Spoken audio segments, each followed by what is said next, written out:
Here's a fun fact or a secret. There is no good shooter in hockey who does not change the angle every time that they shoot. There is actually, if we were to look at it very closely, every single great shooter, I'm not talking about like the people who don't, the Petterssons, Matthews, Ovechkins, everyone else. I'm only talking about the greats. Every single time that they shoot, they have an element of changing the angles. You can even throw Bedard in there too. But what is happening there, and don't worry, we're going to go over two primary ways to change the angle your shot, but we want to get one misconception here out of the way. Every single great shooter has an element of pulling puck in, if that's the only thing that you're going to look at. I don't want people to just look at the angle change specifically. I'd rather have them focus on the rotation of the hips, looseness of the wrists rather than the hands being out, the rotation of the shoulders and the hips together,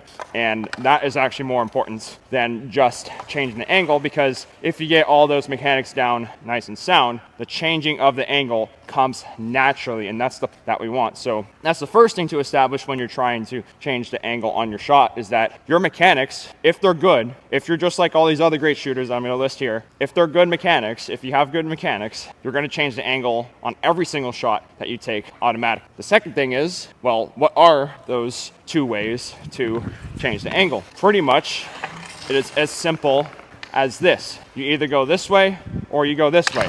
But how do you do such a thing? Well, if you're going to go to, this is my blade side for instance, if you're going to go to your blade side, this is a way to change the angle, is you do that little soft drag before you fire your shots. If you're going to do the other way, then you would do the Matthews release or the Bedard release and lunge forward as you take your shot. So it really does not get any simpler than that, in all honesty. You either go one way or you go the other, you pull the puck in or you drag the puck out and then move your body to do it. Common theme, you're moving your body in both cases to change the angle. It's not just using your hands to do that. That's how I simplify it, that's how I break it down. There's other components that go into this, but first I want to talk about the mechanics of both of these movements. The Caulfield one is very simple, or the soft drag one is very simple. I just simplified a Caulfield just for the sake of the video. So with that, you're setting up, you're soft dragging before you reach your obstacle, and that in and of itself is going to change your angle. When you drop the hip, if you have all the other skating pillars needed to then drag yourself around the obstacle, if all those align up, you're actually going to change your angle without barely doing anything. All I did was dropped the hip, knee, and ankle in order to change the angle of my body, which would then change the angle of your shot. So that's how you do it on the forehand. Key form points that you need shin angle, you need heel pressure, you need ankle collapse, and you need your hand in balance with the Crosby crevice. So now here's the other shot that you do, the Matthews release. How do you do that? Well, it's a little bit more complicated. It's kind of its own mechanic. Think of it as the same position that you get in with the HG split squat, except you're not going through the full range on thing. What I mean by that is that it's a lunge forward, like literally. There's no other mechanic that lets you do that same little lunge forward as you're stepping into it. What he does every time that he changes the angle going to his direction when you're pulling the puck in as opposed to going out and shooting off of your knob side, which for this is my knob side, this is my blade side, friendly reminder. He always goes from a wide stance. Then as he's pulling it in, he goes 1 foot slightly more narrow if you're comparing the wide stance to a narrow stance, even if he's in a lunge position by the end of his shot. So he's also landing on his outside edge. So if I were to do it right here, he's landing, I'll show from right here, he's using a little bit of that outside edge to aid him changing the angle, because if he were to just use his inside edge, he would actually run into the obstacle like I almost did right there. So that's why he's on a different trajectory. The hips still rotate with that. They just do it in a slightly different way. That's why the foot lands on the outside edge. That's why the leg kicks back. That's why you have all these other things happening. The hips, shoulders rotating as well. It's all a massive, massive rotation that happens. Well, maybe not massive because you can boil it down to a little bit of a motion, but it's fundamentally still rotational. And he's in balance as he's doing it. And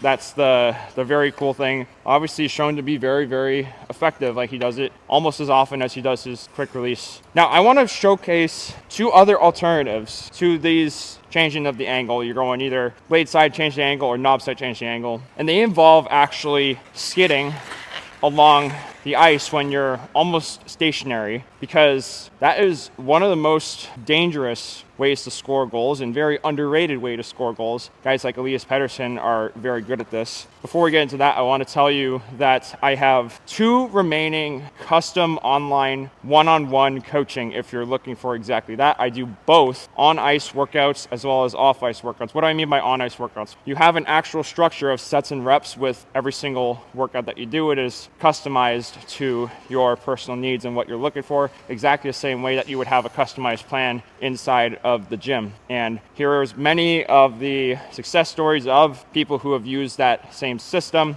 I am raising the prices by the time January 1st of this year rolls around, so get in while you can. If you cannot afford or don't have the time for one-on-one coaching, because I do have to be selective with it. I do have to be exclusive with it. It's not for everyone. If you don't have the time for that or are not willing to invest that amount of money for it, then there's things like A2G for hockey and Standard School. If you sign up for an A2G membership, not only would you get the first month off, but you also get Standard School for me, provided you send me your receipts for signing up with A2G for hockey, and that way you have there. So both offers end on January 1st of this coming year, so make sure you get in while you can. Okay, so the skidding going either blade side or knob side, either the Caulfield style or the Matthews release. Here's how you do it when you're skidding. So as a reminder, the skidding is pretty much moving almost stationary, but you're looking like you're not moving, but you're slowly dancing along the ice. I did a video 5 years ago, actually it was an entire series of this, showing off Elias Pettersson doing the same exact thing, and it is actually very underrated for specifically changing of the angle. I need to remind you again that he always pulls the puck in on every single shot that he takes, but if you're going to use the skid method, here is, Pettersson often goes to his knob side. He will skid to his knob side, then release his shot afterwards. That's the primary way that he does it. It's not to say that you can't do it the other way. One of the few clips that I found of this actually was with someone like a McKinnon, where he'd go this way before releasing his shot right after that. But it goes to show you, you're weaponizing standing still. And I actually should make a separate video on this entirely, I think. You're weaponizing standing still, which a lot of the players do. And I got to talk about this in another isolation video with my recent McDavid findings. But the amount of times that these players stand still versus how I perceive that they stood still and did not stand still, I should say, from every single coach that I had telling me to do. I just look at these guys in isolation, and then they are, dare I say, pretty lazy. But not lazy in the sense that they're not working hard. They're lazy compared to how often the coaches say to sprint hard and do this and that, with working your ass off to grind out every single shift. I look at these guys in isolation, and then they're doing, it's lazy pretty much, according to what they're talking about, even though they're the best players on the planet for a very qualified reason. It's because in that case, it's because they have their timing. But anyway, to weaponize standing still for shooting, you would use this skid method, and that's also a way to change the angle when you are standing still. So reminder again, in order to change the angle, say if you're standing still going this way, skid, skid, skid, release. And then if you want to go the other way to skid, then you would go something like skid, skid, skid, release, right there. I have to play around with if this can be used off of all 4 edges, as I've talked about in my shooting standards video. Plenty of times where you have the 4 edges to shoot off of, but this is actually a very fun one. I think it helps you to see the play a lot better. I'm sure someone like Kucherov does this actually. If you're gonna weaponize standing still and you're shooting and you're changing the angle at the same time, then you would use that exact method. Again, I have to see if this works. All 4 edges, you know, the knob side inside edge, knob side outside edge, blade side inside edge, skid, blade side outside edge as well. I don't think it matters too much, just because like you're gonna be skidding the entire time, as opposed to if you're on all 4 edges, that's assuming you're already like moving.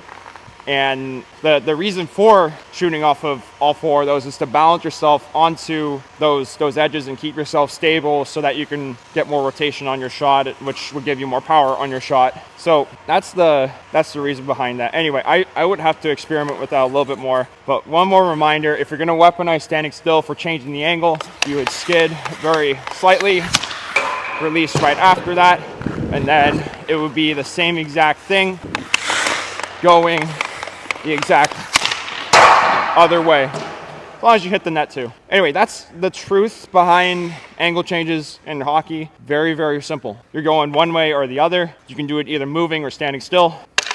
And you know now that every single great shooter, not every single bad shooter, I don't want to shoot like the coaches who demo it, I want to shoot like the best today, just like the rest of you do. Every single great shooter already has an element of changing the angle by pulling the puck in. So I want to thank you for watching. Please let me know if you have any questions, and make sure you sign up for all the offers from the 2 remaining custom online clients to GG4Hockey and Standards